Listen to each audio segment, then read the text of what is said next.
우리가 많이 얘기하고 또 많이 기도하는 제목 가운데 만남의 축복이 있습니다. 만남의 축복을 주옵소서, 이런 기도를 참 많이 합니다. 우리 자녀가 만남의 축복을 얻게 하여 주옵소서, 저의 비즈니스 현장에 만남의 축복이 있기를 원합니다. 우리가 그렇게 표현을 참 많이 합니다. 그런데 저는 이 시간 이 말씀 드리고 싶습니다. 진짜 만남의 축복은 나의 뜻을 이루는 어떤 이기적인 성취를 위한 것이라기보다 하나님의 뜻을 이루게 하는 성령의 인도하심으로서의 만남인 줄 믿습니다. 이 만남을 통해서 내 뜻을 이루기보다는 하나님의 뜻이 이루어지는 줄 믿습니다. 19세기 말 20세기 초에 우리나라에서 수고하셨던 선교사님들 가운데서 제임스 게일 선교사님이라는 분 계십니다. 게일은 1888년 한국에 오셔서 40년간 사역을 하셨고 서울 연동교회 제1대 목사로서 27년간 목회를 감당하셨는데 특별히 문학적인 재능이 많으셔서 영안사전을 최초로 만드셨고 철로역정을 한국어로 번역하셨고 또 구운몽 같은 문학작품들을 영어로 번역하셨습니다. 그리고 한국어로 성경을 번역할 때 처음으로 하나님이란 단어를 사용하신 분으로 잘 알려져 있습니다. 그런데 게일 선교사는 처음 한국에 오실 때 캐나다 토론토 대학을 막 졸업한 25살의 앳된 청년이었습니다. 그는 결혼도 하지 않았고 신학교도 다닌 적이 없었습니다. 그냥 무작정 손들고 내가 조선에 가겠습니다. 이 젊은이가 그렇게 했다는 것입니다. 그래서 출발을 했는데 아마도 그가 자원은 했긴 했지만 상당히 불안한 마음이었지 않겠는가, 처음 출발할 때 그런 생각을 가져보게 됩니다. 그런데 하나님께서 그에게 특별한 만남들을 허락하셔서 그가 확신을 가지도록 도와주셨습니다. 그중 첫 번째는 게일이 토론토를 떠나기 전날에 유명한 중국 선교사 허드슨 테일러를 만난 사건이었습니다. 어떻게 그 먼 중국에서 사역하던 허드슨 테일러 선교사가 마침 그날 캐나다 토론토에 와 있었을까요? 그리고 어떻게 게일을 만날 수 있었을까요? 참으로 기적 같은 일이었다 하겠습니다. 영광스럽게도 게일은 내일 제가 조선으로 선교사로 떠납니다 했을 때 이 허드슨 테일러와 대화를 하고 허드슨 테일러가 그날 안수기도를 해줬던 것입니다. 잘 갔다 오라고, 하나님께서 함께 하신다고 안수기도를 했습니다. 자, 그리고 또 두 번째로 캐나다 토론토에서 밴쿠버까지 가는 대륙 횡단 열차를 타고 가는데 그 안에서 게일은 우연히 동양학 학자로서 중국 북경과 조선 서울에서 외교관을 지냈던 로킬이라는 사람을 만나게 됩니다. 당시에 조선에 다녀온 서양인을 만난다는 것은 굉장히 드문 일이었습니다. 매우 어려운 일이었습니다. 그런데 놀랍게도 게일은 기차 안에서 우연히 로킬을 만납니다. 만나서 아주 자세하게 기차 안에서 옆자리에 앉아서 한국 문화에 대한 설명을 이 기차가 가는 내내 들을 수가 있었다는 것입니다. 자, 그리고 세 번째로 또 게일이 밴쿠버에 도착을 했을 때 마침 그곳에서 부흥회를 인도하고 있었던 무디를 만나게 됩니다. 당시 북미에서 가장 유명한 부흥사였던 무디가 때마침 밴쿠버에 와 있었고 거기서 게일을 만나서 자네가 조선으로 간다고 하면서 축복 기도를 해줬던 것입니다. 그러면서 게일에게 무디 목사님이 약속을 했다고 합니다. 내가 자네를 위해서 계속 기도하겠네. 이 약속을 받았습니다. 여러분, 이것은 우연이라고 말하기에는 정말 놀라운 만남들이었던 것이죠. 훗날 게일은 자신의 편지에 이렇게 적었습니다. 이것은 하나님의 정말 특별하신 인도하심이었습니다. 그걸 경험했습니다. 이렇게 적은 것을 봅니다. 자, 이처럼 하나님께서는 만남을 소중히 여기시고 만남을 예비하신 분이신 줄 믿습니다. 자, 그렇다면 우리가 이 시간에 하나님과의 만남을 좀 생각을 해보면 좋겠습니다. 우리 모두의 만남을 하나하나 선하게 이끌어 주시고 그것을 통해서 용기를 얻도록 인도하시는 하나님께 우리가 나아간다면 우리는 그 어떤 만남보다 온전하고 아름다운 만남을 기대할 수 있는 줄 믿습니다. 이렇게 말하겠습니다. 하나님과의 온전한 만남을 누릴 줄 아는 사람만이 다른 모든 사람들과의 아름다운 만남도 그 축복도 누리게 될 줄 믿습니다. 자, 그러므로 우리는 이 시간에 하나님과의 만남을 함께 생각해 보기 원합니다. 또 이것은 분명히 예배를 전제하는 말이기도 할 것입니다. 하나님과의 만남, 가장 기초적으로 예배인 것입니다. 예배에서 우리는 하나님을 만나죠. 우리는 어떻게 온전한 예배를 이룰 수가 있을까요? 자, 오늘 본문 시편 65편 말씀은 바로 그런 말씀을 잘 표현해주고 있다 말할 수 있겠습니다. 시편 65편은 하나님과의 만남을 갈망하는 예배자의 마음을 잘 드러내고 있는 시편입니다. 자, 65편 1절 말씀을 다시 한번 보시면요, 자, 이렇게 고백하고 있습니다. 1절 같이 다시 읽습니다. 시작. 하나님이여 찬송이 시온에서 주를 기다리오며 사람이 서원을 주께 이행하리이다. 아멘. 자, 여기 찬송이 시온에서 주를 기다립니다. 이 표현을 눈여겨보십시오. 이 말씀은 레위인들이 그렇게 하는 장면입니다. 이 성전에서 새벽에 해가 뜨자마자 이 동트는 그 순간에 그 태양을 바라보면서 하나님을 찬송하기 위해서 기다리는 장면을 묘사한 것이다. 그렇게 볼 수 있습니다. 옛 구약 시대의 이 성전의 레위인들은요, 특별히 이 찬양대는 해가 뜨는 것과 동시에 하나님을 찬양하는, 그러니까 하루의 첫 시작을 찬양으로 시작하는 그런 찬양을 올려드렸다고 합니다. 그래서 준비를 하는 것입니다. 아직 해가 뜨기 직전에, 아직 어둠 속에 있을 때 그들은 다 준비하고 나와서 동쪽을 바라보고 다 준비하고 서 있는 겁니다. 이제 해가 뜨면 찬양하려고 딱 준비하고 동쪽을 바라보고 있다는 것입니다. 자, 그 장면을 이렇게 표현한 겁니다. 찬송이 시온에서 주를 기다립니다. 지금 그 마음으로 해가 뜨기를 바라보면서 기다리고 있습니다. 그 장면을 표현한 것이다 하겠습니다. 자, 우리가 한번 그 당시에 그 레위인 찬양대가 되어서 한번 상상을 해보면 좋겠습니다. 그때 레위인들은 어떤 마음으로 하나님을 기다렸던 것일까요? 틀림없이 하나님을 사랑하는 마음, 하나님을 기대하는 마음이었을 것입니다. 자, 오늘 본문 말씀을 통해서 우리는 크게 세 가지, 우리가 하나님께 나아갈 때 어떤 마음으로 나아갈까, 즉 예배를 드릴 때 어떤 마음으로 하나님을 만날까, 하나님께 나아가는 예배자의 마음을 함께 생각해 볼 수 있게 되길 바랍니다. 첫째로 우리는 영혼을 회복시키시는 하나님의 자비를 믿는 마음으로 하나님 앞에 나아가야 하겠습니다.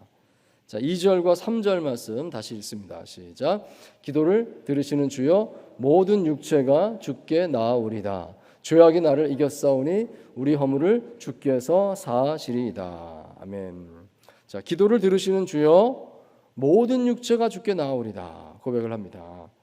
즉 그 의미를 헤아려 보자면 하나님께서는 모든 이들의 기도를 들으신다, 그 말씀이다 하겠습니다. 하나님께 나오는 모든 육체, 모든 이의 기도를 하나님께서 받으시고 들으신다는 것입니다. 누구 기도는 들으시고 누구 기도는 듣지 않으시고 그런 것이 아니라 하나님께서는 차별이 없이 편견이 없이 모든 이들을 다 반겨 맞아 주십니다.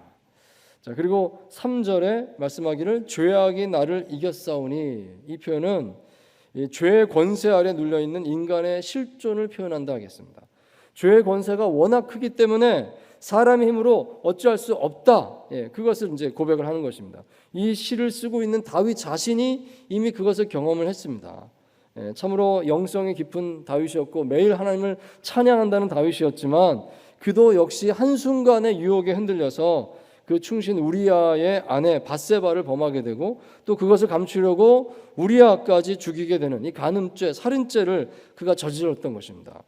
자, 그렇지만 다윗은 다시 고백합니다. 이 3절의 뒷부분 말씀 눈여겨보기 원하는데요.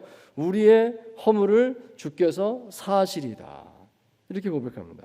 여러분, 바로 이 말씀이, 이 고백이 중요하다 하겠습니다. 어떤 죄를 지었든지 간에 하나님께 나오는 자는, 즉 회개하는 자는 하나님께서 받아주시는 것이고 그리고 기꺼이 그를 용서해 주십니다.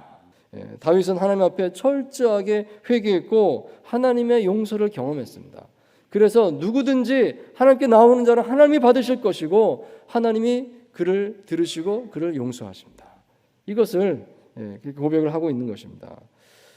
우리 하나님은 모든 죄인의 회개 기도를 받으시고 능히 다 용서하시는 분이신 줄 믿습니다. 오늘 우리는 이것을 믿는 믿음으로 하나님께 나아갈 수 있어야 하겠습니다.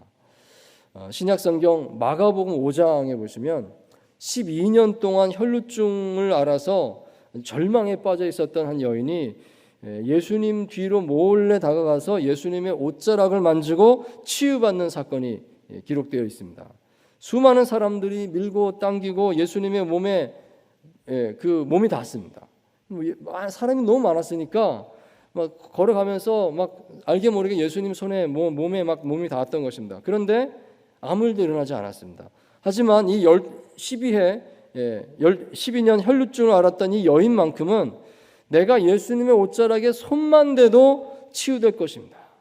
그렇게 믿었습니다. 그 믿음으로 예수님의 옷자락을 가만히 만졌는데 실제로 치유가 일어났다 하는 것입니다. 그것이 거기 기록되어 있습니다. 자, 이 이야기는 오늘 우리에게 이런 메시지를 줍니다. 우리가 하나님께 나아갈 때 필요한 것은 믿음이다 하는 것입니다. 내가 어떤 죄를 범했을지라도 회개함으로 하나님 앞에 나아가면 하나님께서는 반드시 나의 기도를 들으시고 나의 죄를 사하시고 나를 치유하시는 줄 믿습니다. 우리가 그 믿음으로 주님 앞에 나아가설 수 있게 되기를 바랍니다. 자, 두 번째로 또 우리는 우리에게 평안을 주시는 하나님을 기뻐하는 마음으로 하나님 앞에 나아가야 하겠습니다. 자, 5절 말씀 다시 한번 같이 읽습니다. 시작. 우리 구원의 하나님이시여 땅의 모든 끝과 먼 바다에 있는 자가 의지할 주께서 의를 따라 어미하신 일로 우리에게 응답하시리이다. 아멘. 자, 우리 하나님 어떤 분이십니까? 여기 본문에 이렇게 표현하고 있습니다. 우리 하나님은 땅의 모든 끝과 먼 바다에 있는 자가 의지할 주님이십니다. 그렇게 고백하고 있습니다. 땅의 모든 끝과 먼 바다에 있는 자가 의지할 주께서 의를 따라 어미하신 일로 우리에게 응답하심을 믿습니다. 그렇게 고백합니다. 자, 그리고 6절 7절 말씀에도 보시면 또 이렇게 말씀합니다. 주는 주의 힘으로 산을 세우시며 권능으로 띠를 띠시며 바다의 설렘과 물결의 흔들림과 만민의 소유까지 진정하시나이다. 아멘. 자, 하나님은 어떤 분이십니까? 하나님은 능력으로 산을 세우시고 바다의 설렘과 물결의 흔들림과 만민의 소유까지도 진정시키신다 말씀하고 있습니다. 여기 본문에 산과 바다의 흔들림 이것을 말하거든요. 산이 막 요동치고 바다가 막 흔들리고 이것을 하나님께서 진정시키십니다 말씀하는데 이 요동치는 산, 이 요동치는 바다 이것이 무엇을 뜻할까? 이것은 이 세상을 의미한다 하겠습니다. 이 세상이 요동치고 지금 흔들리고 있습니다. 그때도 그랬고 오늘날도 그렇다 말할 수 있습니다. 자, 그런데 하나님께서 그것을 세우시고 그것을 진정시키셨다. 이렇게 말씀하고 있습니다. 자, 왜 그렇게 하셨습니까? 하나님께서 세상에 평안을 이루시는 줄 믿습니다. 세상이 평안하지 못합니다. 막 요동치고 흔들리고 있어요. 이걸 누가 붙잡고 있습니까? 하나님께서 붙잡으신다는 것입니다. 하나님께서 세상에 평안을 이렇게 이루고 계신 줄 믿습니다. 그것을 말씀하는 겁니다. 제가 오래전에 제주도에 청년들과 함께 단기 선교를 간 적이 있었는데요. 제주도의 어느 시골 마을에 가서 이제 그 마을의 여러 집들 다니면서 도배를 해주는 그런 봉사 활동을 했었습니다. 그러다가 이제 그 시골 교회 그 여자 전도사님이 혼자 사역을 하고 계셨는데 그 여전도사님의 집도 우리가 수리를 해드리고 또 도배를 하고 이제 그런 일을 했었습니다. 그때 그 여전도사님의 집을 수리하면서 이 벽에 걸린 사진을 한 장 보았습니다. 어떤 작품 사진 같은 그런 사진이 벽에 이렇게 걸려 있었는데요. 이런 사진이었습니다. 작은 나룻배가 한 척 보이고 그 사진의 배경이 이제 막 폭풍이 지나간 듯한 고요함이 느껴지는 그런 배경이었습니다. 그리고 그 배에서부터 육지까지 땅까지 밧줄 하나가 이렇게 쭉 묶여져 있는데 그 밑에 이렇게 적혀 있는 것이 보였습니다. 영어로 적혀 있었는데요. The boat is still there. 아마 제 기억이 그렇습니다. 그 배는 아직 거기에 있습니다. 이런 짧은 글귀였습니다. 그걸 보면서 생각하게 됐습니다. 그렇구나. 이 폭풍이 막 지나갔는데 이 배가 안전하게 거기 남아 있구나. 지금 그것을 표현한 사진이구나. 이런 생각이 들었습니다. 이 폭풍 속에서도 이 배가 안전하게 거기 남아 있을 수 있는 이유는 밧줄에 이렇게 묶여 있기 때문입니다. 그것을 이 사진으로 이렇게 표현하고 있었습니다. 저는 그 사진을 보면서 이 제주도 그 시골 마을에서 홀로 사역하고 계시는 그 여자 전도사님의 그 마음이 느껴지면서 저에게 감동이 되었습니다. 하나님께서 붙들어 주셔서 저는 아직도 여기 있습니다. 이렇게 고백하는 것 같았습니다.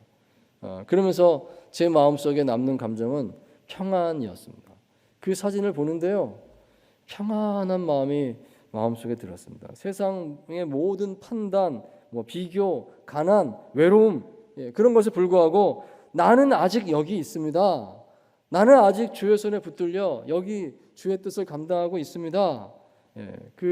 내 영혼이 주의 손에 붙들려서 오늘도 이렇게 안전하게 거하고 있는 줄 믿습니다. 그 마음의 고백이 느껴지면서 제 마음이 평안해지는 것을 경험을 했습니다. 요한복음 14장 27절에 보시면 예수님께서 불안해하는 제자들을 위로하시면서 이렇게 말씀하셨습니다. 평안을 너희에게 끼치노니 곧 나의 평안을 너희에게 주노라. 내가 너희에게 주는 것은 세상에 주는 것과 같지 아니하니라. 너희는 마음에 근심하지도 말고 두려워하지도 말라. 예수님께서는 우리에게 평안을 주신다. 이렇게 말씀을 하셨습니다. 자, 그런데 그 예수님께서 주시는 평안은 세상에 주는 것과 다르다. 분명히 이렇게 말씀하셨습니다. 세상에 주는 것과 다르다. 세상에 주는 평안도 있는데 세상에 주는 평안은 이렇게 말하겠습니다. 그것은 조건부 평안인 것입니다. 무엇이 갖추어져야 평안합니다. 물질이 넉넉해져야, 몸이 건강해져야, 어떤 깨어진 관계가 회복되어야, 그래야 평안할 것입니다. 그건 세상의 평안인 것입니다. 자, 그렇지만 예수님께서 주시는 평안은 다르다 말씀하십니다. 그것은 초월적인 평안인 것입니다. 물질이 부족해도, 몸이 건강하지 않아도, 관계가 화목하지 않아도 그래도 나는 평안합니다. 예수님만 함께 계시면 나는 평안한 줄 믿습니다. 진정으로 이 평안을 깨닫는 사람은 복된 사람인 것입니다. 하나님께 나아갈 때 우리는 우리에게 평안을 주시는 하나님을 기뻐하는 마음으로 나아가야 하겠습니다. 자, 세 번째로 우리는 우리 삶의 자리에 오셔서 돌보시는 하나님께 감사함으로 그분 앞에 나아가야 하겠습니다. 자, 9절 말씀 보겠습니다. 9절 또 같이 읽습니다. 시작. 땅을 돌보사 물을 대어 심히 윤택하게 하시며 하나님의 강에 물이 가득하게 하시고 이같이 땅을 예비하신 후에 그들에게 곡식을 주시나이다. 아멘. 자, 여기 땅을 돌보사 이렇게 시작하고 있는데요. 개역성경에서는 권고하사 이렇게 번역을 하고 있습니다. 이 돌보사 이 말이 히브리어로 파카드라는 말입니다. 파카드. 이 파카드라고 하는 말은 원래 이런 뜻입니다. 목자가 양떼 안으로 들어오는 것을 가리킵니다.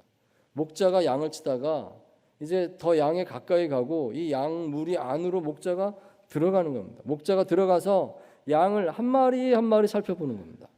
보면서 어떤 양은 지금 털이 엉켰다 그럼 털을 풀어주고, 어떤 양은 지금 배가 고프다 그럼 먹을 거 갖다 주고, 어떤 양은 지금 아프다 상했다 그러면 돌봐주고 치료해주고, 이게 파카드입니다. 목자가 양떼 안으로 들어가서 한 마리 한 마리 돌본다.